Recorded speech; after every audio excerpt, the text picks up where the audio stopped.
Is your dog so anxious at times that they become unreachable in certain moments when they're being triggered? It's almost like they completely check out and leave the room. And no matter what you try to do, you can't get their attention. And these are the types of dogs where maybe you've tried all the training techniques, you've gone around the houses, tried all the different calming products, and you may have even tried medication as well, but nothing touches this level of anxiety. Today, I want to let you know that if this is your dog and this is the life you're currently living with them, it is possible to help them. It is possible to turn things around. But what it takes is looking at the dog from a completely different perspective. So in this video, I want to talk about dog anxiety, high-level anxiety, from the lens of Chinese medicine, and help you understand how their liver and their heart can actually be driving these behaviours. So they are deeper internal imbalances that are causing them to act out this way on the surface. And this, I hope, will give you an insight into why external solutions such as training, medication and things like that don't get results, or the results you need to get for these type of dogs. My name is Tully. I am a professional animal communicator and healer. And I've been in practice for over 15 years, helping dogs and cats all over the world heal as I work remotely through photographs. And I'm going to draw upon all my learnings and all my experience of helping thousands of animals to give you a completely different perspective today. And I've even worked on dogs that were so anxious and so reactive that they were on the brink of being euthanized. And my holistic vet colleagues passed the cases on to me.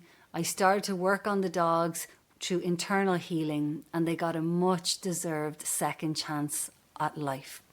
So if you think your dog is bad, don't worry. I've seen it all. I want to start off by talking about the type of anxiety that these dogs might display. If you're sitting at home, they just can't settle. If an ad comes on the television that has an animal in it, they may start going crazy and barking at the TV screen. Or if the neighbours walk by, they may be hyper vigilant, watching everybody walking by and barking like mad and going crazy, driving everybody crazy. They also may be so sensitive that even if you move, if you cross your legs, they can start to bark. And not just in the home, but also outside of the home, they can be very reactive. If they just glance at another dog in the distance, they may start lunging on the lead. And if you have a large dog, that can be very, very scary, as they may then even pull you over or pull your shoulder out, as a lot of women I've worked with have had things like that happen to them. And the situation that you may find yourself in is if you are trying to hold them back and stop them from going towards this dog that they want to get at. And say you have a second dog. Well, in their frustration at not being able to get to the dog they want to, sometimes these dogs can even have the characteristic where they'll turn around and they'll attack your second dog just because they've lost the connection to the present moment. Normally, these two dogs may be great friends, but when this distressed animal, this hypervigilant animal gets into that escalated state, they just lose all awareness of what's really going on, and this can be the result. Then they'll turn around and start a fight with your other dog, and that can be super, super hard to handle. Now, some of these dogs can be pedigree dogs, they can be rescue dogs, they come from all different types of backgrounds, but they can all have a similar pattern of a balance going on called a Shen imbalance, which is what I want to talk about today. Shen is a concept in Chinese medicine. The idea is that our major organs in the body, they all have a soul. And the soul of the heart is called the Shen.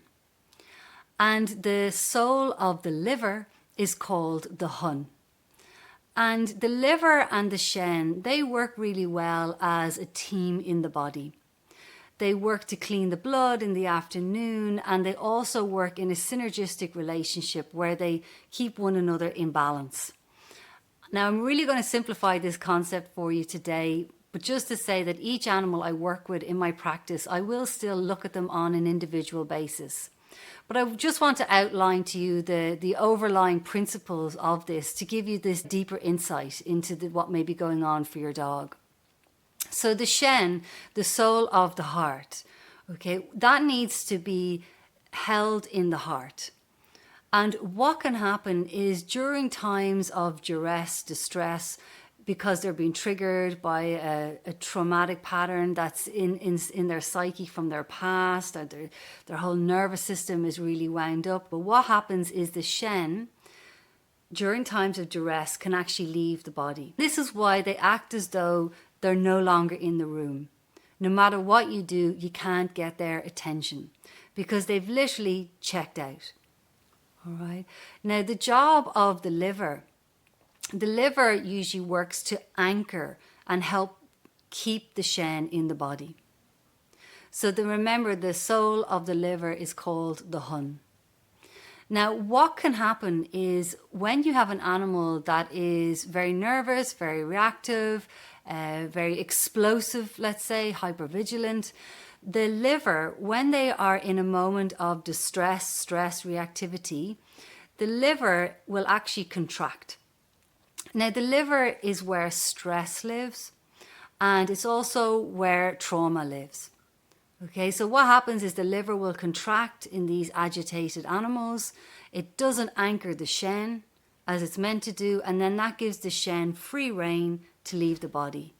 So the goal is to help these animals come back into balance by nurturing those deeper internal organs and rebalancing and harmonizing them so that the Shen starts to become anchored back into the heart.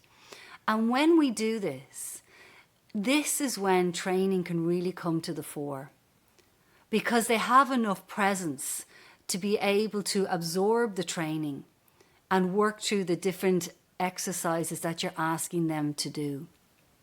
But if we haven't taken the time to do this deeper work and the animal is just not able to focus, the dog isn't able to focus. This is why in training classes, in Hooper classes, and whatever it is that you do, instead of them behaving the way you want them to behave or way other dogs in the class may be, they cause chaos. Okay, and you can't even let them off the lead because you don't know if they're going to come back because they're just not able to grasp it and they're just not able to focus it at that time when they are in the imbalanced state. So how do you know if your dog has this specific type of a Shen imbalance apart from some of the behaviors that I have described? Well, there is some clues that will tell you if they are starting to go off balance in this way at the early stages. For example, they may urinate when they are excited. They may bark, howl, pace, whine.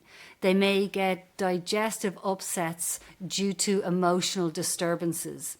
So if something happens that upsets them, frightens them, they may get a little bit of diarrhea. They may even start to vomit. They can also pant and get thirsty, quite thirsty, and also tired after exercise. But I want to add another layer to it. In all of the years I've been working with the animals, there's one concept that I always come back to when I'm working on even the most severe cases, and that is the concept of human to animal mirroring. I believe that the animals will absorb our human stuff, and they do it to all of us. So if we're nervous and agitated, they will take on our nervousness and our agitation. If we're angry and frustrated, they may start to become angry and frustrated. All right. And I'm seeing this more and more in my work with the dogs. And I'm seeing more and more Shen imbalances. Because if you think about it, as a collective, humanity at this time, it's safe to say we're often losing the plot. We really are. So the animals are absorbing that all. The animal nation, as I love to call it, are absorbing all of that from us humans in the hope that when we start to see these imbalances develop within them, that we may start to look at it within ourselves and say, is my dog absorbing this on some level from me? And if they are, what can I do about it? Well, I'll tell you, the most powerful thing you can do is start to work on yourself, start to heal your own anxiety, start to heal your own imbalances. And what that does is it gives the dog enough space to start to really heal themselves, because the pressure to mirror back to you your stuff in the hope that you will address it and learn from it, so that then they know you're going to be okay. All right. And then what they'll do is they'll start to allow themselves to be okay as well. That may be a new concept to you, but it's something that I invite you to consider. The next time you're going on a walk with your doggo and you're starting to notice, how am I feeling in the moments just before the dog is reactive? Even at home, how am I coming home to my dog? How has my day been? And I see that on this particular day, they're quite anxious, they're quite out of sorts, even more than normal. Is that a mirror of me? Are they on some level being my healing barometer, as I love to call them? Because this is what it takes. In my experience, this is the depth it takes to heal these dogs. It's not impossible at all, but it takes looking at them as an overall holistic being. Okay, so not isolating their behaviors, but incorporating their behaviors, their emotional balances with the health of the organ, with the dynamic in the home, and with the energy flow that's going on within you as their guardian. And to help you get there, to help you get started, I have a gift for you. In the description of this video, I have a link to a free meditation that I created that takes you on a journey with your dog. It's very soothing and it's very healing for both of you. And what it does is it gives you the opportunity to really check in with yourself and really check in with them. It opens up the channels of communication between you and the dog. And you can ask them, what are the next steps? We've tried everything. What's the next thing we need to do? Or what is it you need me to do? What is it you need me to look at? And it's designed that you can do this meditation time and time and time again. So it starts to heal the dynamic right away today for you and them, and hopefully give you some deeper insights based on all that you learned in this video. And please don't forget to hit subscribe, and I'll see you in my next video very soon.